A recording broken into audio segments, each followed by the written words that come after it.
Welcome back, everybody. This is Troy, your Tea Party dude, coming at you from Reno, Nevada.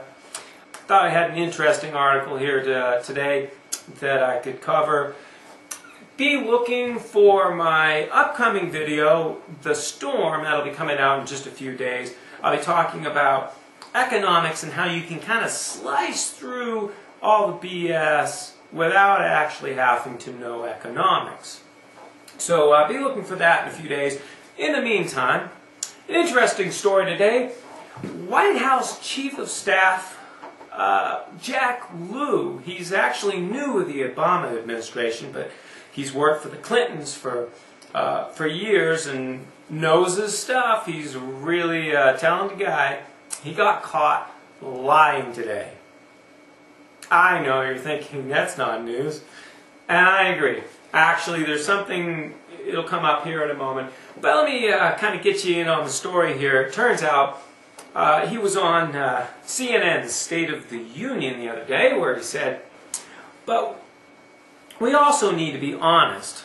You can't pass a budget in the Senate of the United States without 60 votes.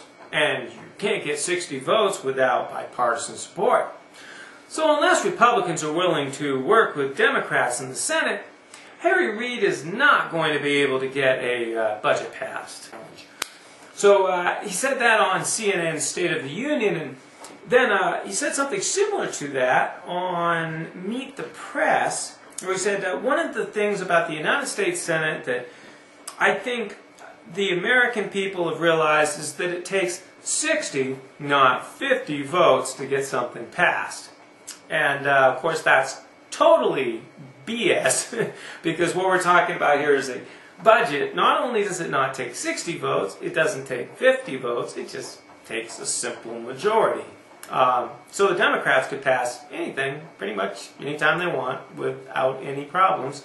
And let's face it, I mean, Democrats don't want, none of them want their name on anything that resembles a bill, a budget, anything. It even resembles something that could possibly cut anything from anything.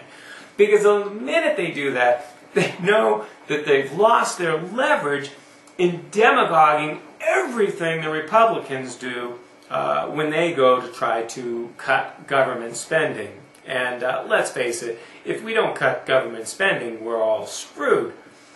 Yeah, I know you're thinking, well, this isn't such a big story, and you're right.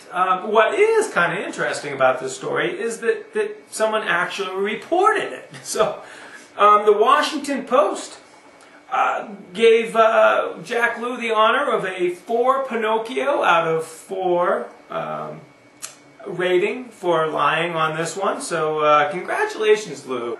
And Jake Tapper of ABC, he reported on this. Seriously, he did. I'm not making that up. So,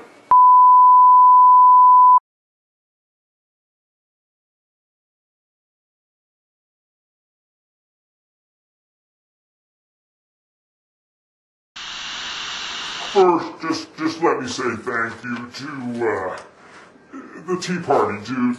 Mostly good things to say. Really about all of you in the mainstream media. I mean, what you did getting Obama elected, I just want to say thank you. Jake, we don't take this personal or anything. You really blew it today. You dropped the ball.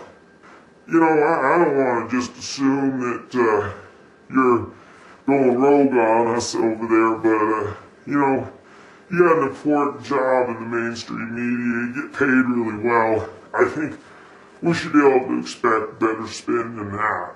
Rather than turn this into, you know, a bitch fest, maybe what we could do is turn this into kind of like, you know, that beer summit, only without the beer, but, you know, turn this into kind of a teachable moment.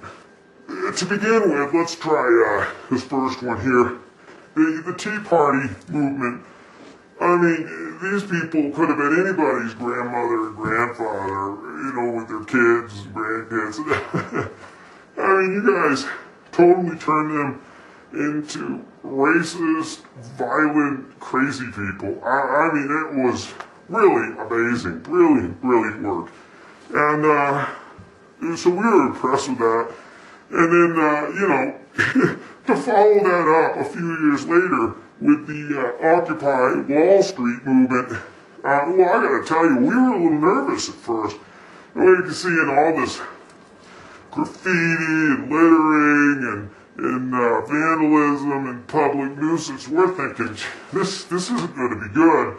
But you guys came through for us really good on this one. You turned it into a peaceful movement in spite of everything. That's the first example, where you take a story and you put a new narrative on it, and just repeat it over and over and over and over and over and over until people don't believe what they see, they believe what you say. And that was a great example of that. The second example here, Gabrielle Giffords, bless her heart, how you guys took the Sarah Palin crosshair and turned it into an issue out of that was just, especially when it come to find out the Democrat National Committee also uses bullseyes. That was just priceless. And you guys amazingly got through that without any hint of irony. So the second example is you just make stuff up that way. And then the third example, that nut job, Ron Paul. God, he thinks he's so great. And, here he is in the polls. And of course, polls are showing he's doing really good. Here's John, he's just ignoring him. And, well, check it out here. Let's move it ahead now to foreign policy and take a look here. Newt Gingrich did very well on foreign policy. Mitt Romney, not as far below the line as it was in some of the other topics. Rick Santorum, Rick Perry, and Ron Paul also all did well on foreign policy. Now let's take it another look. Go ahead. John, can I stop you right there? Because, I'm getting real-time feedback. Ron Paul didn't just do well, he did the best from that chart. No, I just want to be fair. I want to point it out because people are watching for it. He did very well. John, let me help you out here. Hold on, wait. Here you go. Oh, yeah, baby. See, now Newt Gingrich is doing so much better. Yeah, so anyway, the third one is you just ignore him. You just ignore the story, the most obvious story. You just pretend it doesn't exist. Now, you guys got that one down. So, the fourth example, though, I saved this one for last. Because I really think this is one of the best, One here, Timothy Geithner is just totally lying through his teeth. Here's Timothy Geithner. There are very loud voices in the Republican Party up there in Congress who have been saying for months that we should force the country to default for the first time. Not a single example of any of that. Christine, bless her heart, she can't just let this stand. Everybody knows she's lying. So she just, look what she does. Time in history. But not the leadership. No, not the leadership, but... Did you see that? I mean, was that a brilliant move or what? She skillfully turns it around. It saves the day. I mean, she grabs the ball, picks it up, and runs into the end zone, and then somehow scores the extra point on top of it. It's just, hats off to Christine. She's a real pro. She just made it appear that she was defending the House Republicans while she was implying that some of them were doing exactly what Timothy Geithner said. That's the last way, where you just totally spin the whole thing around. So those are the four ways we generally prefer to see you kind of work. Jake, honestly, I don't know what the hell you were thinking today. You could have spawned it, I guess. I don't have anything off the top of my head, but, you could have just used the old silent approach and just pretend like it didn't exist. I mean, this is working great. NPR and NBC and CBS, they're all doing that. CNN. None of them are reporting it, so, you just could have kept your trap shut. Allow me to be honest here, if we want you guys to be truthful we'll ask you ahead of time.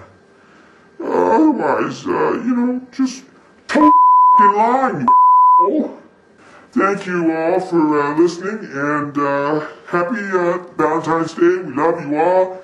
Even you, Jake, you naughty boy. Next election's really important, so we need y'all to hang in there.